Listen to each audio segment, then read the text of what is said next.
À quelques semaines du coup d'envoi de la CAN Total Énergie 2025, la Confédération africaine de football CAF a rendu publiques les principales règles encadrant la compétition, qui se tiendra du 21 décembre 2025 au 18 janvier 2026 au Maroc. L'objectif affiché, garantir une édition fluide, parfaitement organisée et conforme aux standards internationaux, aussi bien sur le plan sportif que logistique. La CAF confirme la présence de 24 équipes réparties en 6 groupes de 4.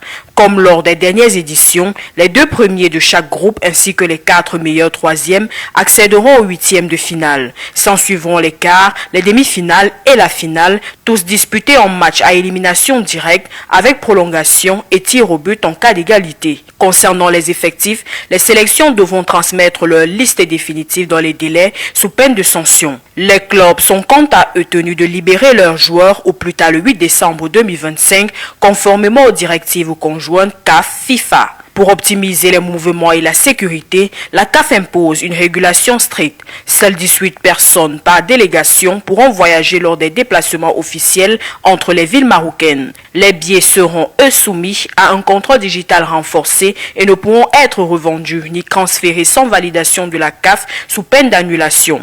Les arbitres sélectionnés figurent sur la liste internationale FIFA.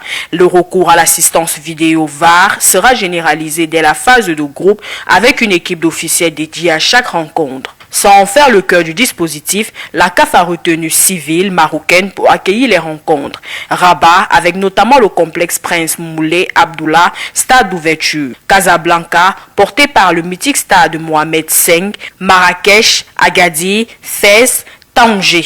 Ces infrastructures permettront d'assurer un accueil optimal aux équipes et supporters. Si 24 nations seront présentes, certaines attirent déjà une attention particulière. Le Maroc, pays hôte, la Côte d'Ivoire, championne en titre, le Sénégal toujours ambitieux, l'Égypte recordman du nombre de trophées, le Cameroun solide habitué des grands rendez-vous, sans oublier les outsiders comme le Mali, la Zambie ou encore le Gabon. Chaque équipe y voit une opportunité, confirmer une domination, revenir au premier plan ou créer la surprise. Entre la réglementation stricte des effectifs, la sécurité numérique, la logistique encadrée et la sélection rigoureuse des officiels, la CAF veut faire de cette CAN Total Énergie 2025 une compétition maîtrisée, moderne et transparente.